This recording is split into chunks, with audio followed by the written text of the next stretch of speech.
दोस्तों नमस्कार। आज इस किताब पे चर्चा करेंगे। किताब है प्रमोद रंजन जी की शिमला डायरी। किताब क्या खजाना है। और ये 2019 में छपी थी और इसे प्रकाशित किया है, छापा है the marginalised publications, IGNOU road, Delhi. पंजीकृत कार्यालय है सानेवाड़ी, वर्धा, महाराष्ट्र। जो है इसका कवर बनाया है पवन कुमार ने और लिखे हैं प्रमोद रंजन जी, शिमला डायरी। तो ये एक ऐसी किताब है जिसमें आपको साहित्य की प्रत्येक विधा मिल जाएगी। इसमें आलोचना है, डायरी है, कविता है, कहानी है, रिपोर्टें हैं, टिप्पणियाँ हैं, कुछ महत्वपूर्ण टिप्पणियाँ हैं और ऐसी ऐसी टिप्पणियाँ हैं जो काफ़ी अहमियत रखती हैं और जिनको पढ़ा जाना या जानना बहुत ज़रूरी है। तो इस किताब के जो फ्लैप पे लिखा हुआ है उससे काफ़ी सहमत होते हुए मैं इस फ्लैप पे जो लिखा हुआ है उसको जो है आपको बताते हैं कि किताब का सबसे आकर्षक हिस्सा लेखक का रोजनामचा यानी कि डायरी है। डायरी में यह लेखक की निजी डायरी होते हुए अपने समय के इतिहास को दर्ज करती जाती है, जहां एक और लेखक के जीवन के उतार चढ़ाव और दुखों सुखों के क्षण दर्ज हैं, वहीं हिमाचल के समाज के विविध चित्र भी मौजूद हैं। सच तो यह है कि लेखक डायरी खुद से शुरू करता है, लेकिन कब वह पूरी दुनिया का चक्कर लगा आता है शायद लिखते समय उसे भी इसका एहसास नहीं रहा होगा। इस चक्कर लगाने की प्रक्रिया में वह देश दुनिया के साहित्य के साथ सामाजिक, राजनीतिक और आर्थिक गतिविधियों और परिवर्तनों पर टिप्पणी भी करता चलता है। इस डायरी में देश दुनिया के विभिन्न कवियों की श्रेष्ठ कविताओं के उद्धृत अंश पाठकों को कविता की दुनिया की एक यात्रा करा देते हैं। वस्तुतः यह पुस्तक एक साहित्यिक कोलाज है जिसमें जीवन के विविध रंग रूप समाहित है। ये आप इससे काफ़ी कुछ समझ सकते हैं।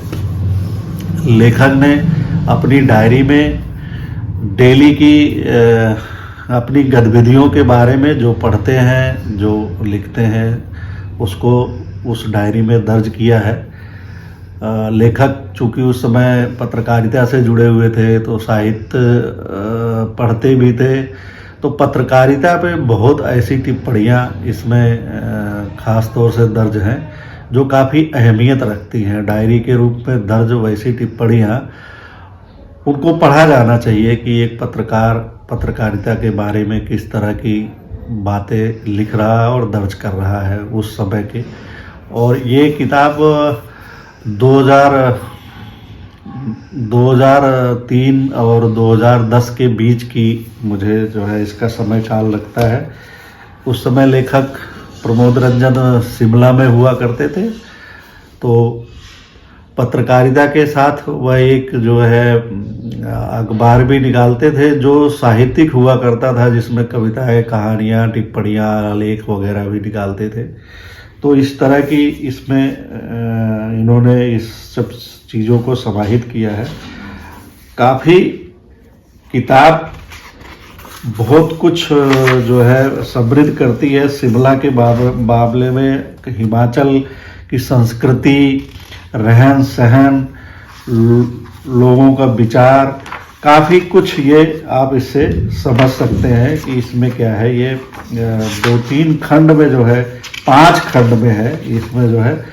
तो 5 खंडों में पहले तो भूमिका लिखी गई है जिसमें साहित्य पत्रकारिता के आरंभिक पड़ाव के बारे में बताया है।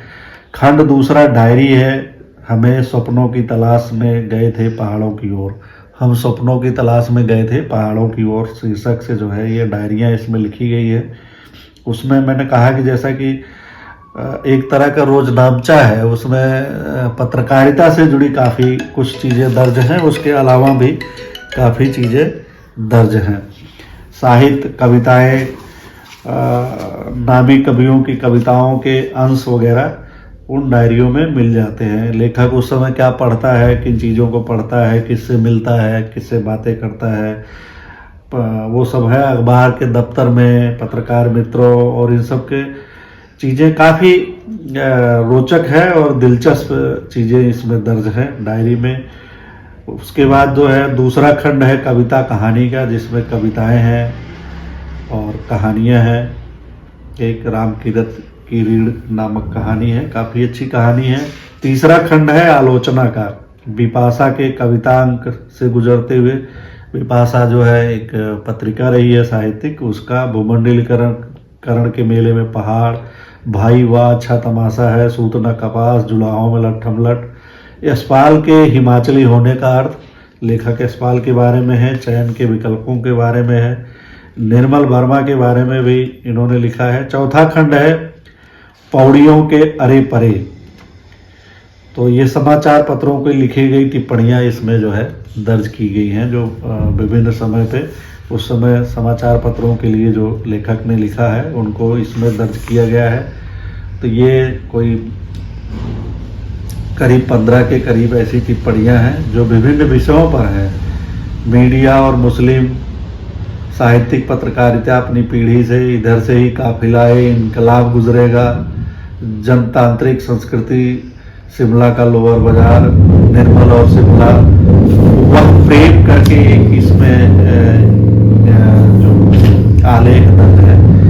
ये कमलेश्वर और प्रिया नामक महिला के प्रेम संबंधों को उजागर करते हुए एक वो है। बहुत कम लोगों को इसके बारे में शायद जानकारी हो कि कमलेश्वर और प्रिया नामक किसी महिला के साथ उनका ऐसा आत्मीय संबंध थे।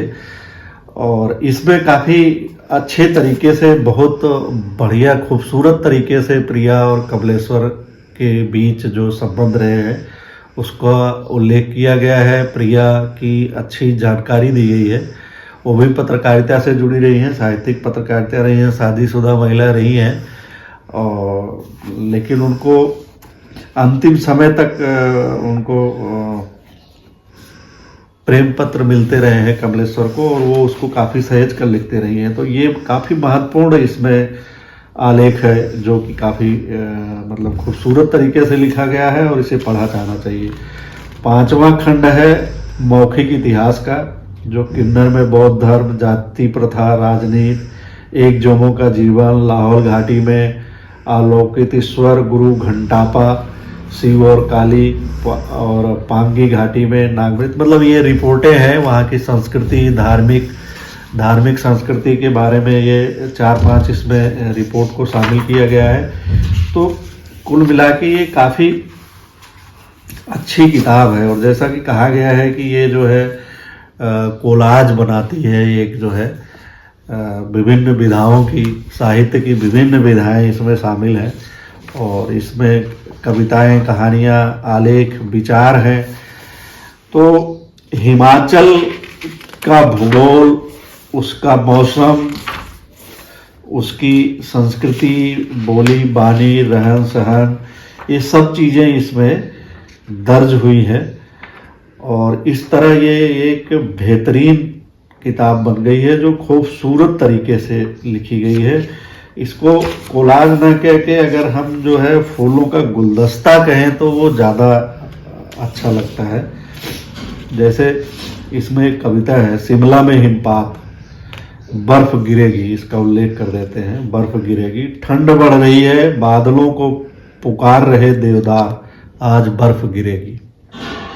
धोती में लिपटे बापू, इंदिरा ने भी नहीं डाला पट्टू, हाय इन्हें तो ठंड लगेगी, आज बर्फ गिरेगी, आज बर्फ गिरेगी। यह क्या, बिल्कुल निर्वस्त्र है विचार। तो इसको इस तरह से कविताएं इसमें लिखी हुई हैं। कच्ची बर्फ एक कविता है, धवल कपास, कपोत नवजात, किशोरी समूह, सद्ध स्नात, दब रही कुचल रही हर तरफ व्याध, कातर पुकार हुई मैली, बिल्कुल मटमैली, गल रही तिल तिल, हो रही विलीन, विकल्प बस एक अब आत्मघात। तो काफ़ी सुंदर कविताएं हैं। शिमला के बारे में लिखा है, घाटियों में अटका पहाड़ों पर लटका सा शहर। शिमला शीर्षक का नाम है शिमला, और कविता है, बहुत छोटी सी कविता है लेकिन एक बहुत खूबसूरत जो है तस्वीर सामने आती है।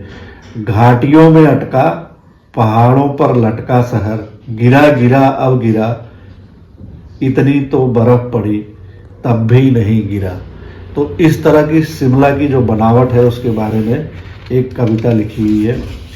और तुम्हारी हंसी कविता है, जैसे शिमला में बर्फ के बाद खिली और पसरती ही गई धूप, इस तरह है तुम्हारी हंसी।